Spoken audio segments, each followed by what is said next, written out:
नमस्कार साथियों, स्वागत है आप सभी का अपना शिक्षक के YouTube चैनल पर। साथियों, आज 500 क्वेश्चन की सीरीज में ये तीसरा वीडियो है। सभी का स्वागत है। एमपीटेट वर्ग 3 सीटेट रीट सभी के लिए बहुत ही महत्वपूर्ण क्वेश्चन है। तो इजी क्वेश्चन भी है, आप सभी को कमेंट सेक्शन में जवाब देना है।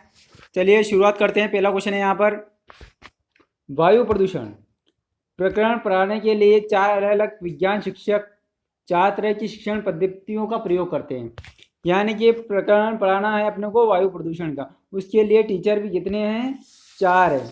ठीक है ना। और चारों जो है अलग अलग प्रकार की शिक्षण पद्धतियों का प्रयोग कर रहे हैं। निम्नलिखित में से कौन सी पद्धति सबसे ज़्यादा उचित है? यानी सभी यूज करेंगे उन पद्धतियों का, तो सबसे उचित पद्धति कौन सी होगी इनमें से? तो ऑप्शन है आपके सामने। पहला है, प्रकरण पूरा पढ़ने के बाद अभ्यास में दिए जाने वाले सभी प्रश्नों के उत्तर लिखवाना।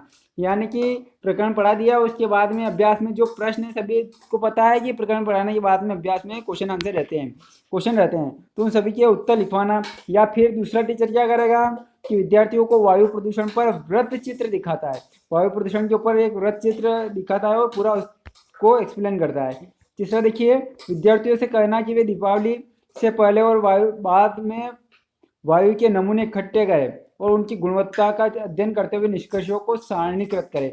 यानी कि टीचर कहता है कि दीपावली होती तो उससे पहले वायु के नमूने इकट्ठे कर ले, जिसमें प्रदूषण कम होता है, और दीपावली के बाद ज़्यादा हो जाता है, ऐसे टीचर का मानना है ना। तो उनका भी नमूना इकट्ठा कर ले और उनकी गुणवत्ता का अध्ययन करते हुए निष्कर्षों का सारणीकृत करें।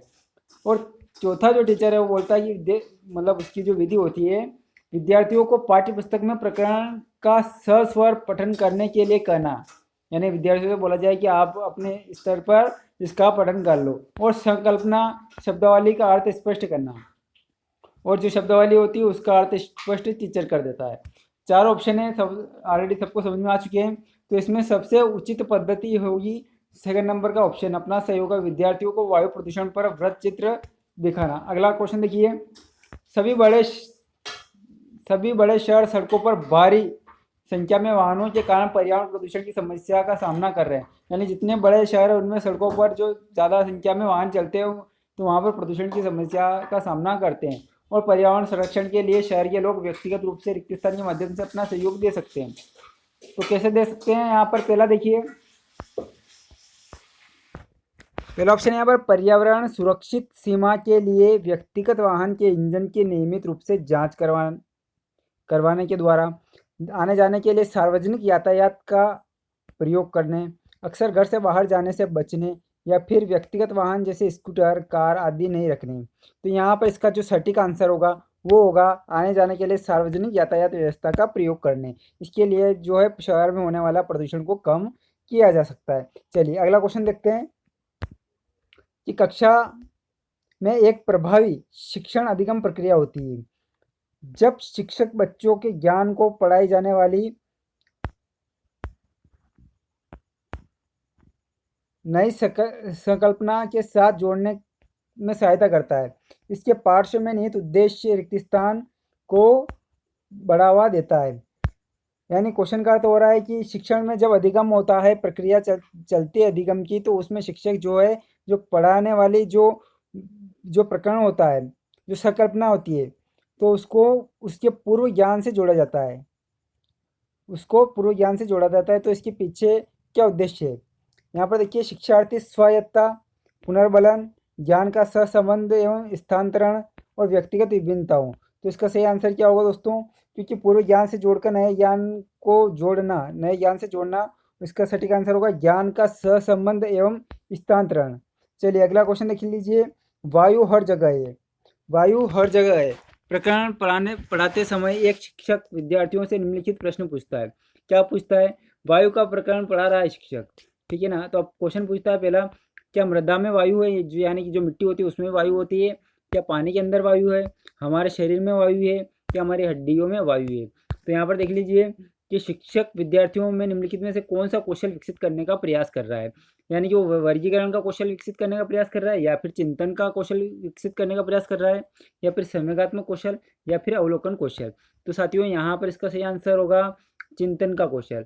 यानी कि वो बताएगा कि वायु के बारे में प्रकरण पढ़ाया और वायु हर जगह है, तो बच्चे सोचेंगे कि मृदा में भी क्या वायु होती है, या फिर पानी में भी होती है अंदर, या फिर शरीर में होती है, या फिर हड्डियों में, तो वो इस प्रकार से चिंतन कौशल को विकसित करना चाहता है। चलिए अगला अगला देख लीजिए। प्राथमिक सामाजिक स्तर पर पर्यावरण अध्ययन का मुख्य उद्देश्य है। प्राथमिक स्तर होता है, उसमें सामाजिक स्तर पर पर्यावरण अध्ययन का उद्देश्य क्या है? पर्यावरण अध्ययन बढ़ाने का। पहला यहाँ पर छात्रों को भूगोल की जानकारी देना, छात्रों को आदर्श नागरिकता का विकास करना, सामाजिक वातावरण को अनुकूल बनाना और ये सभी। तो साथियों इसका सही आंसर होगा ये सभी। अगला देख लीजिए। पर्यावरण शिक्षा का क्षेत्र है, भोजन है, पोषण है, प्रदूषण है, या फिर ये सभी। तो यानी ये सारी चीज़ें जो है पर्यावरण शिक्षा के क्षेत्र है। तो यहाँ पर ऑप्शन 4 सही हो जाएगा, ये सभी। अगला क्वेश्चन देख लीजिए। पर्यावरण शिक्षा का उद्देश्य नहीं है, यानी पर्यावरण शिक्षा दी जाती है उसमें से एक उद्देश्य नहीं है। सामान्य ज्ञान में वृद्धि करना, जनसंख्या में वृद्धि करना, विश्व बंधुत्वता, या फिर प्रदूषण समस्या। तो यहाँ पर इसका सही आंसर होगा पर्यावरण जो है उसकी शिक्षा का कतई उद्देश्य ये नहीं होगा कि जनसंख्या में वृद्धि हो, इसलिए इसका सही आंसर होगा दूसरा नंबर का ऑप्शन। अगला देख लीजिए।